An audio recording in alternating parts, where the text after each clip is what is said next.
Pero bago niyan, kausapin natin si Police Major Philip Ines, Chief Public Information Office MPD, although may boss to, nakikiamo lang to. Major Ines, magandang hapon. Sir, magandang hapon at kalmadong hapon po. Nandyan ho ba yung inyong pong district director? Kasi kausap ko kanina sa NCRPO chief na sabi ipapakiusap daw sa amin yung district director ninyo. Nasaan po si district director? Sir, kanina po na-interview po ni Ms. Rio. Pero lang po siyang very important conference po. Pero pabalik na rin po siya dito sa district. Anong oras babalik? Anong oras ang balik niya? On the way na po siya, sir. Okay, gusto ko siya makausap bago matapos ang programa. Tatabihan ko, sir. Pakibigyan na rin po yung cellphone number niya sa amin. Yes, sir. Tatabihan ko po. Apa. Now, kahapon nag-usap po tayo, Major Ines. Sabi ko sa iyo, by 5 o'clock, ibigay mo yung report. Pero na lumipas yung 5 o'clock, hindi mo binigay sa mga tao ko. Ba't ka nag-aalanganin pa rin? Kung hindi pa ako tumawag, kung hindi pa kami tumawag kay NCRPO Chief, i-hold back mo pa rin yung information. Ba't ka ganon, Major? Sir Rafi, pasensya na po kayo. Tumawag po ako doon para informahan po yung inyo pong staff tungkol po doon po sa aming advice. At gusto ko man pong sundin yun, pero may pumipigil po sa atin dito na memorandum circular po ng NAPOLCOM. Ang sa akin po, gusto ko pong makipagtulungan sa inyo. Memorandum circular ng NAPOLCOM, pakibasa nga po sa amin yung memorandum circular ng NAPOLCOM at gusto ko pong makita. At padala niyo po kami ng kopya niyan. Yes po, ito po yung NAPOLCOM Memorandum Circular 2016-002 po. At doon po sa protocol ng release po ng information involving PNP personnel. Ang nakalagay po kasi doon, meron pong mga dapat pong sundin at hindi po dapat gawin. Ano po yung mga hindi dapat gawin? Sir Rafi, pasensya na po kayo. Hindi ko lang po talaga magawa po agad yun. Hindi ka kaya sir, you were mentioning about the memorandum circular. Mention it to me now. And then yes po sir, actually po gusto ko pong sumunod doon sa pinag-uutos nyo. Ano nga po nakalagay sa MC? Nag-name drop ka sir yes, Ni-name drop mo yung memorandum circular na NAPOLCOM Then read it to me. Yes, sir. Actually, kung papayagan niyo po akong basahin dito, yung protocol po ng release na information, pwede ko pong gawin, sir. Release na information, go ahead po. Yung parte na release na information about hearing policeman. Yes po, ito po yung protocol, Sir Rapid, sa pag-release po ng information involving PNP personnel. Sabi po dito, observe the PNP people's freedom of information and other policies releasing information. Number 2 po, observe the constitutional right involved personnel, including the Data Privacy Act. At number 3 po, release information based on the result of investigation and other facts po. At kaya po kami nakapag-release na po ng information kasi meron na po tayong na-charge doon sa tao. At doon po sa administrative sanction, Sir Rafi, nakalagay po rito kung sakali pong iba-violate ko dito po. Ako po ay mananagot po dito na meron pong severe penalties. Kaya gusto ko man pong sumunod doon po sa yon ay meron pong umihimpil dito na legal na Yes sir. Tawag mo na Polcom Odette, tawag mo sa Attorney Garrett. Yes sir, pero are you aware that there's such a thing as FOI, Freedom of Information Act? Kayo po nasa public service kayo po yung mga pulis na kumukuha ng blatter, kayo po ang pinupuntahan ng taong bayan para magreklamo, and those blatters should be open to the public. And ibinatran nyo yung nangyaring insidente sa kalye na kung saan na-aresto itong tao at of course nilagay niyo po sa report niya sa blatter ninyo, dapat merong access ang publiko tungkol doon sa blatter na yon. Pero hinuhold back mo because kabaro mo. Pero kung baliktarin natin pangyari, civilian ang nang-abuso against sa policeman, bugbog sarado na si civilian at sigurado ako, ipinarada nyo na sa media, katakot-takot na media na sa paligid at pinadamit nyo na siguro ng kulay orange yung suspect na si Bilyan. Yun po yung ibig ko sabihin. Attorney Garrett. Yes po, Senator. Nakikinig ka pa. Anong say mo dito sa sinasabi ni Major Ines? Okay, Senator, dito po, from proceeding po tayo from the first episode muna. There were always claims that may data privacy, hindi namin kailangan at hindi namin pwedeng ilabas yung detalye ng suspect dito. I think that's a mistaken appreciation of our Data Privacy Act, Senator. Malinaw po dun sa Section 12E ng Data Privacy Act natin na kapag yung data mo is to be used in order to achieve public safety or in the fulfillment of a legal duty, pwede pong ilabas, pwede pong i-process yung information. Dito po, Senator, malinaw naman. There was a crime and then we're trying to enforce the rights of the victim. May legal purpose po tayo. Plus, bukod pa po doon, Senator, it falls part and parcel sa mga pinapasa po nating bills ngayon sa Senado regarding protection po ng TNVS, which this will be very useful for. So, sana po, nailabas agad, that way na-enforce agad ng ating victim yung kanyang karapatan po. Ayun. Narinig mo po, Major. Ako, Major, ang chairman sa Senate ng Public Services. Yung pong TNVS, kasama na po yung rider at consumer, they are under my protection. In fact, nagpapasa ako, Major, for your information, ng bill na kung saan pinoprotektahan ang karapatan ng mga riders at ng mga consumers. Nag-guess niyo po, Major? Yes, Sir Rafi. So may karapatan po ako na kumuha ng information. Maraming pong salamat. May karapatan ako kumuha ng information tungkol sa pagwawalang hiya, pang-aabuso against sa mga riders. Sir Rafi, maraming salamat po doon sa binigay niyong impormasyon sa amin at nirerespeto ko po yun. So at, next time, Major, po, kapag meron mga ganon, hindi ka sure, kumonsulta ka sa abogado ninyo. Huwag yung ikaw lang mismo ang nag-interpret. Actually, Sir Rafi, ito po ay inonsulta po namin sa legal officer po. Hindi ko po ito sariling desisyon. Kung hindi, ito po ay decision po ng aming pong legal officer. Kaya nabanggit ko po sa inyo, sinabi niyo po sa akin alas 5 at gusto ko naman pong tuparin yun. At actually po, tumawag pa po ako sa staff niyo para sabihin ko po at kung ano po yung mga hinihingi po sa akin. At pagpasensya nyo na po kung hindi ko po natupad yun at kung meron po akong pagkakamali, katulad po na nabanggit ko, sir, I take po responsibility po. Kasalanan ko po yun, sir. Okay. Thank you, Major. Next time, Major, pagkabaro ninyo, huwag niyo pong pagtakpan in the name of transparency. Huwag niyo pong makakaasa po kayo, sir. At ganoon naman po talaga ang ginagawa ng Manila Police District po. Okay. Pwede ba natin makausap si Sergeant Di Palma, Romeo Palma, Rio, Major?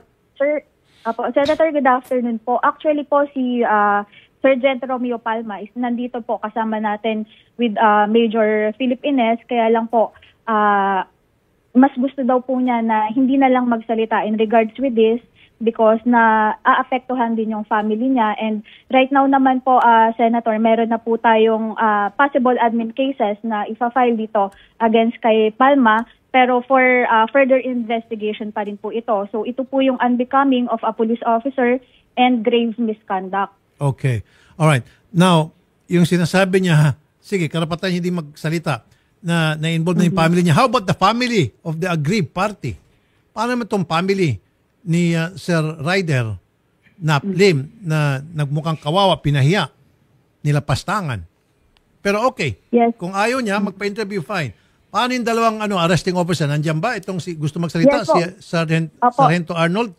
Raquel at Opo, saka Senator, sa kasama Corporal po Raymond natin dito yung nagresponde si Police Staff Sergeant po Arnold Raquel ng Police Station 6 po ng MPD. Sir, okay. Sargento Raquel, magandang hapon po sa inyo, sir. Hi, Senator Rafi. Good afternoon po. Okay. Sir, inaresto niyo po itong rider dahil nagpakilala yes, pong pulis, ito pong kasama niyo si Palma, kabaro niyo. Yes, sir. Unang-una, sir, sana tinignan niyo po muna sitwasyon, kinausap niyo po dapat both sides. Hindi porket nagsabi itong isa na pulis ako, kasama niyo ako, arestuin to, agad-agad arestuin niyo without asking the side of the other person na involved doon sa girian. Yes, sir. We tried to our best, sir, to pacify the situation. Actually, kinausap ko po both sides. Kinuha ko po yung both side ni Sergeant Palma. But since po na si Sir Napoleon po kasi is medyo unruly and medyo aggressive and resisting po siya, hindi po mapacify yung situation because of that attitude po. So, according to Staff Sergeant Palma po, yun nga po, he is trying to throw unsavory words to him. At the same time, trying to assault Staff Sergeant Palma po. So while we are discussing to that matters po, kukunin ko po sana yung side ni Mr. Napoleon but still resisting po siya. So, yun po yung time po talaga na talagang medyo di karoon po ng di pagkakaintindihan po. Pero sir naman, nasa video kitang-kita na pinupukpuk-pukpok ni Sergeant Palma itong ulo ni Mr. Lim. At saka yung baril niya ay nakabunot. Alam niyo naman po, number 1, gun ban. Number 2, hindi po siya naka-helmet. Ito pong kasamahan nyo. Di ba, sir? Yes, sir. I understand that, sir. But since po kasi na-i-report po ng concerned citizen sa amin yan, nangyari na po yung part na yon. So dumating po kami sa place. Sinong concerned citizen nag-report? No, sir, I don't think so.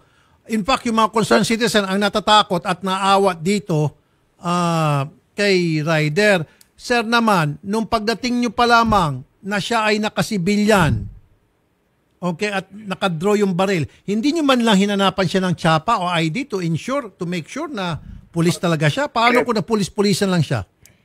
Yes, sir. I already understand that, sir. But Staff Sergeant Palma already know na po. Kasi po kasama po namin siya sa position po sa Thomas Earnshaw po. Kasama po mismo namin siya. Kaya po nung nag-approach po kami, na-verify ko po kaagad that he is a police officer. Okay. Yun Pero sir, okay, how about wala siyang suot na helmet? How about yung baril niya nakabunot? Hindi niyo man lang sa sinabihan, sir, ilagay mo sa holster yung baril na yan. Tuloy-tuloy pa rin habang nandoon kayo, kitang-kita sa video, nandoon kayong dalawang police arresting officer, yung baril nakabunot pa rin. Sana man lang in-advise nyo na, boss o chief, kung anong tawag mo dyan, mate, yung baril mo, ipasok mo sa holster mo. Okay po, sir. I understand po that. But sinabi ko po yun, sir. But since si Sir Napoleon po is, since si Sir Napoleon po kasi is medyo unruly, aggressive, and resisting po, hindi po niya magawa dahil po nag-i-intervene po siya between to that. No, sir. Come on, sir. Bullshit. Sorry, sir. Come on. Unruly. Taka muna. Gusto pa niya mag-assault. 3 police versus isa. Saka may baril. Unruly pa siya. Kitang-kita naman po sa video. Hindi siya lumalaban. Kinakatok-katok helmet niya. Actually, sir, yun po talaga yung nangyayari. He is out of control. He is aggressive. He is No, sir. Let's look at the video.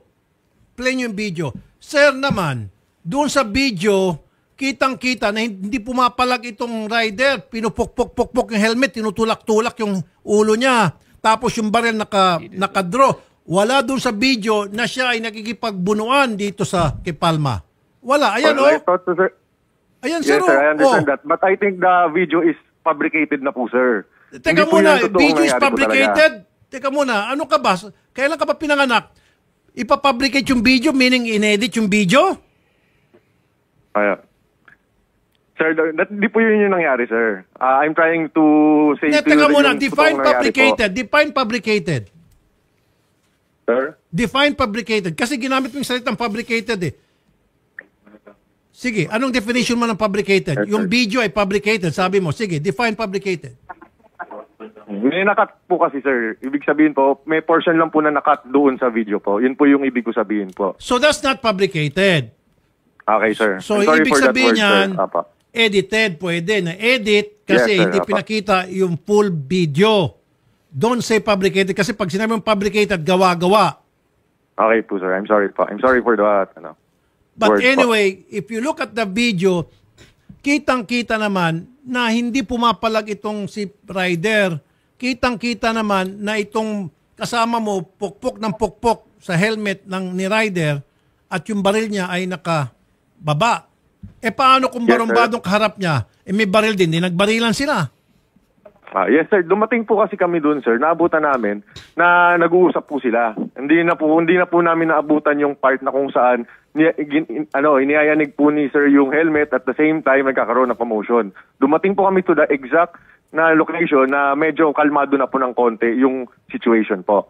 So at that moment, I tried to consult Police Staff Sergeant Palma kung ano po ba talaga ang nangyayari.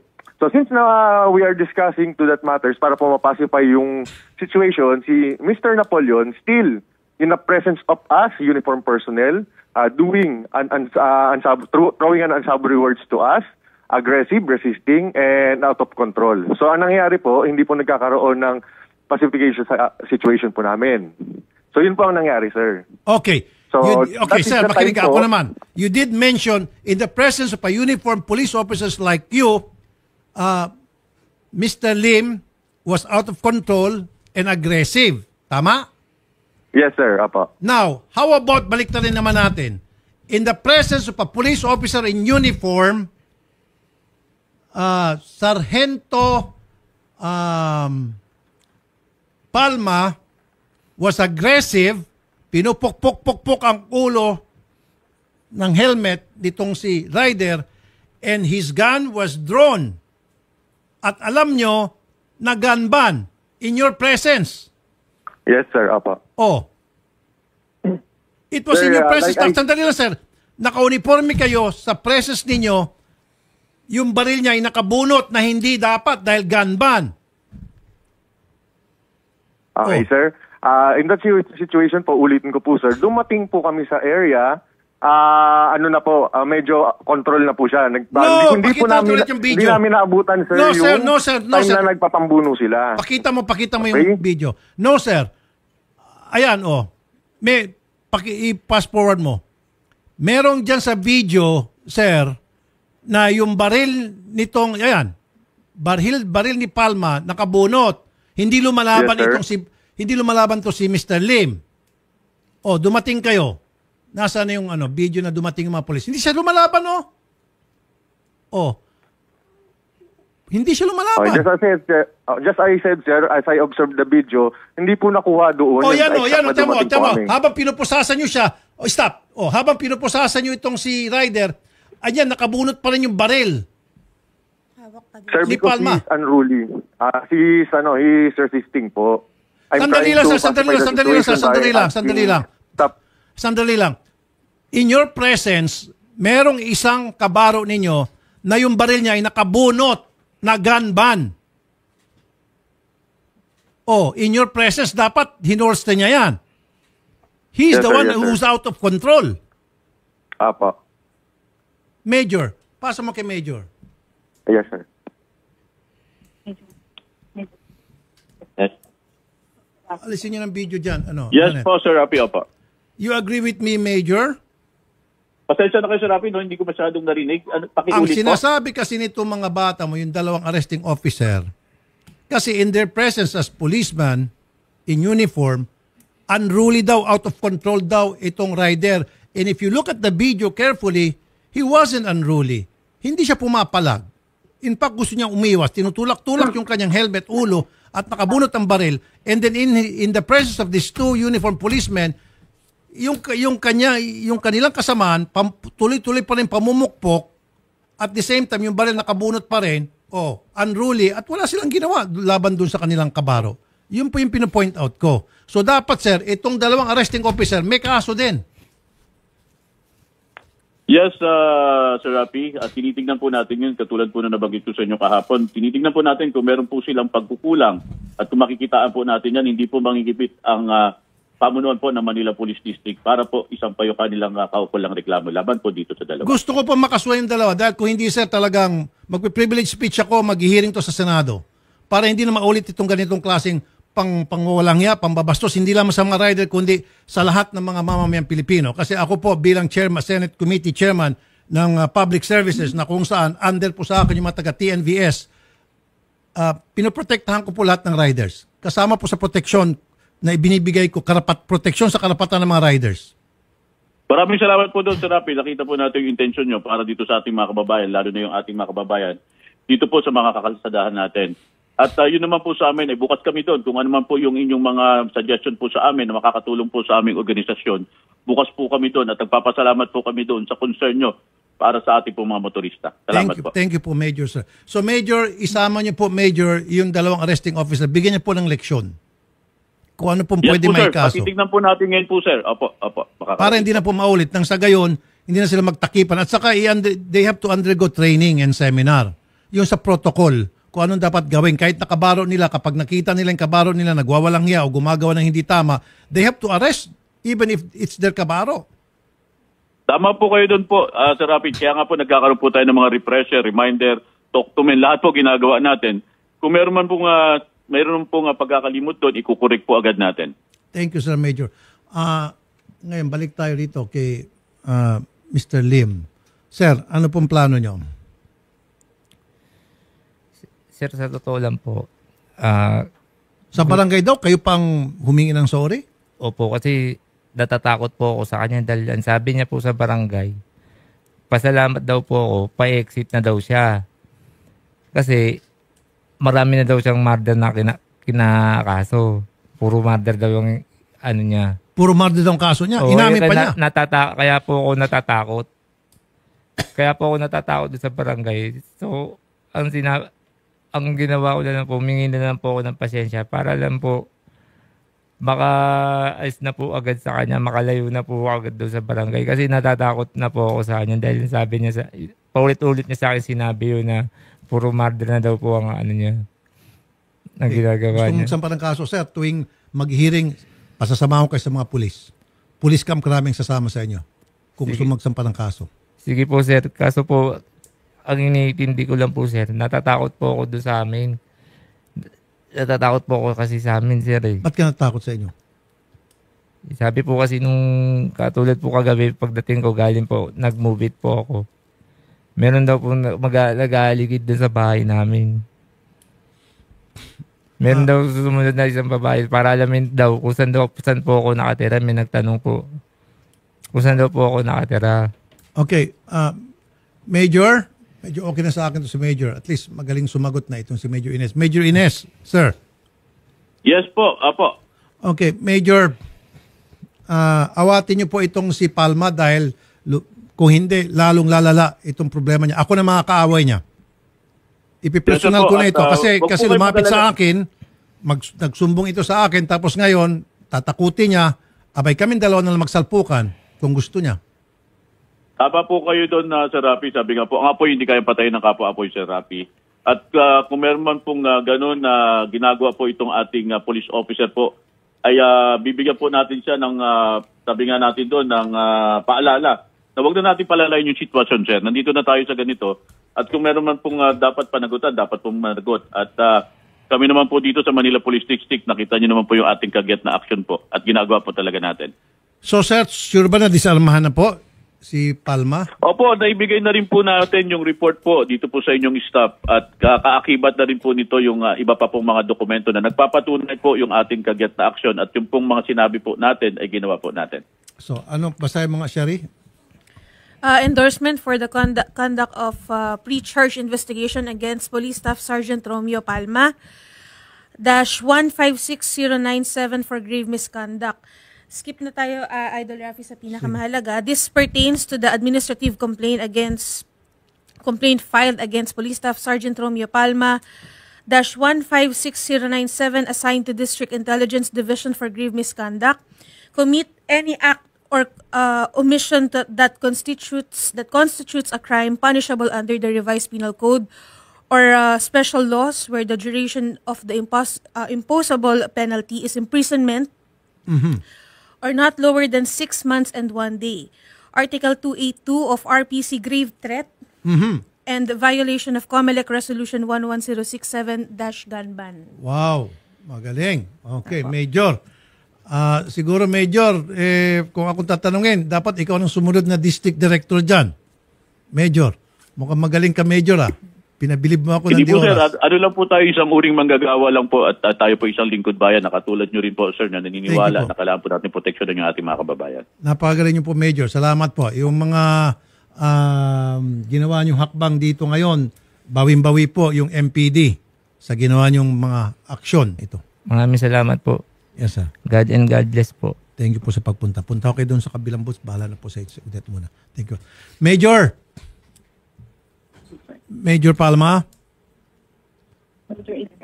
Major Palma, sa muli, ako po ay nagpapasalamat sa inyo, Major. Bawing-bawi po ang MPD dahil sa inyo. Bawing-bawi.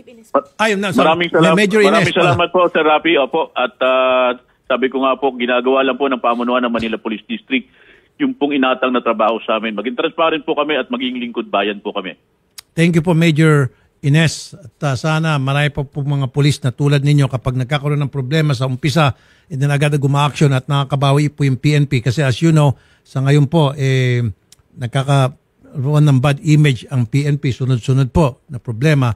Huwag na po nating dagdagan bagkus gumawa po tayo ng paraan sa PNP na makabangon yung pulis at mabawas-bawasan po yung mga bad mga impression against the PNP. At isa po kayo doon sa gumawa ng paraan ngayon para makabawi po yung PNP sa taong bayan. Salamat po, Major Ines, sir. Maraming salamat po, Sir Rafi. Ganun din po sa mga kasamahan nyo dyan.